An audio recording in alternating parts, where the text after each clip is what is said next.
Hello friends, Nia કિચનમાં આપણું હાર્દિક સ્વાગત છે। આજે આપણે બનાવીશું મકાઈના લોટના વડા।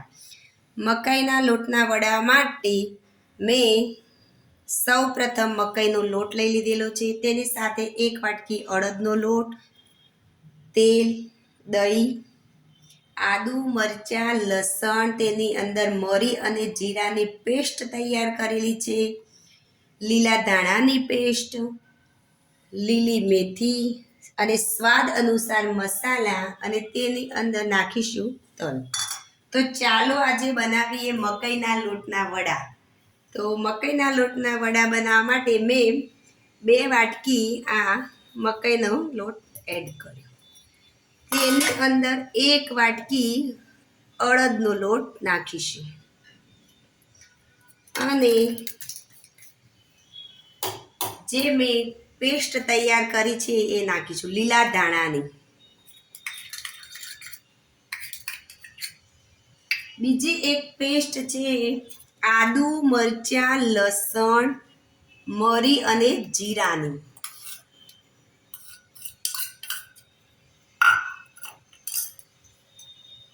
અને તેની અંદર નાખીશું લીલી મેથી।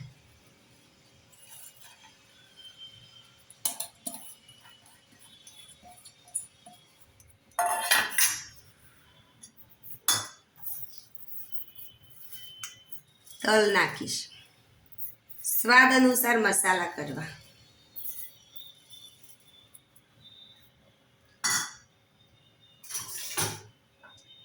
સ્વાદ અનુસાર મીઠું નાખીશું।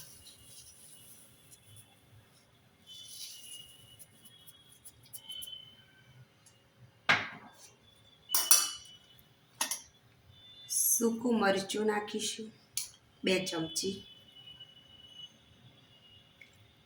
ધાણા જીરું નાખીશું 2 ચમચી, હળદર નાખીશું 2 ચમચી,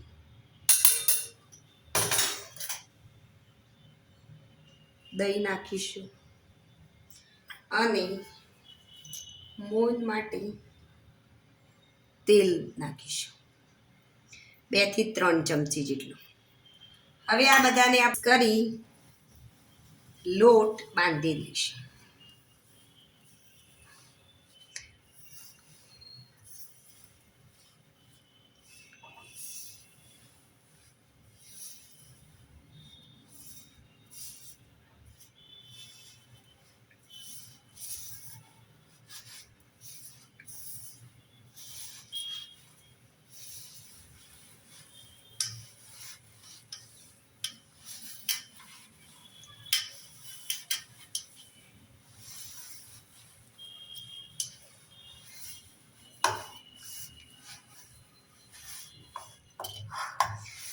મકાઈ 2 પ્રકારની આવતી હોવાથી વ્હાઈટ મકાઈ અને આ યલો મકાઈ, તો આજે આપણે આ યલો મકાઈના વડા બનાવીએ છીએ અને તેની સાથે સાથે અડદનો લોટ પણ મિક્સ કરી લીધેલ છે। શિયાળાની ઋતુમાં અડદનો લોટ બહુ સારું ખાતો। તો હવે આપણું આ લોટ મિક્સ થઈ ગયો છે અને તેની અંદર એક સિક્રેટ વસ્તુ ઉમેરીશું હવે, અજમો।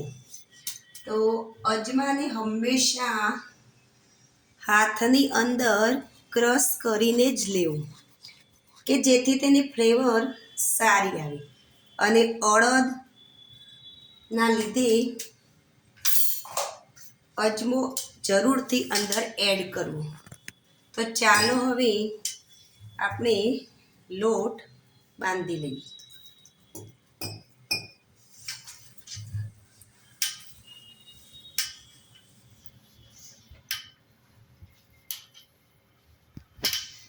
મેં અહીંયા શિયાળાની ઋતુ હોવાથી લીલી મેથી અને લીલા લસણનો જ ઉપયોગ કર્યો છે।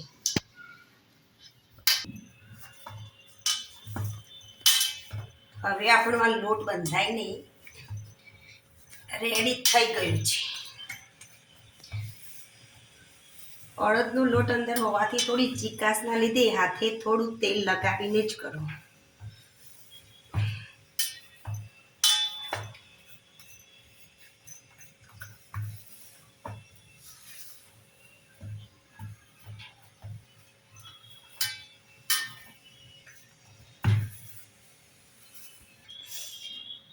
હવે આપણે આ રીતે હાથે થોડું તેલ લગાવીને વડાને તૈયાર કરીશું.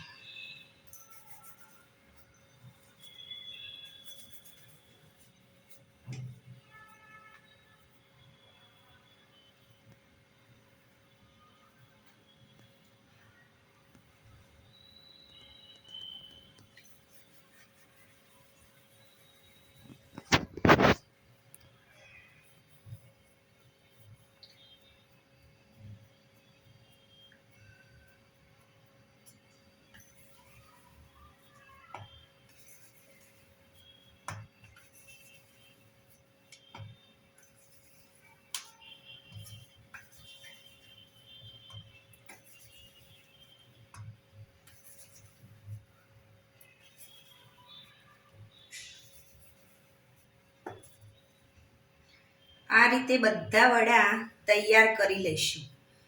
પછી તેને તેલની અંદર ફ્રાય કરી દઈશું.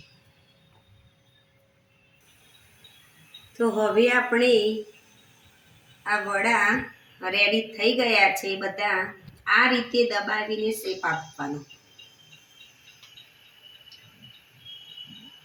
તો ચાલો હવે આપણે તેલની અંદર ફ્રાય કરીએ. આપણું તેલ ગરમ થઈ ગયું છે.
તો શિયાળાની ઋતુમાં જરૂરથી એકવાર આ મકાઈના અને અડદના લોટના વડા જરૂરથી તમે બનાવજો. આ જે મકાઈનો લોટ મેં ઘરે જ ઓર્ગેનિક મકાઈનો લોટ ઘરે જ ઘરઘંટીની અંદર દળીને રેડી કરેલું છે. એના મેં આ વડા બનાવેલા છે.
તો આપણા વડા તળાઈને રેડી થઈ ગયા છે. તેને બહાર કાઢી લઈશું.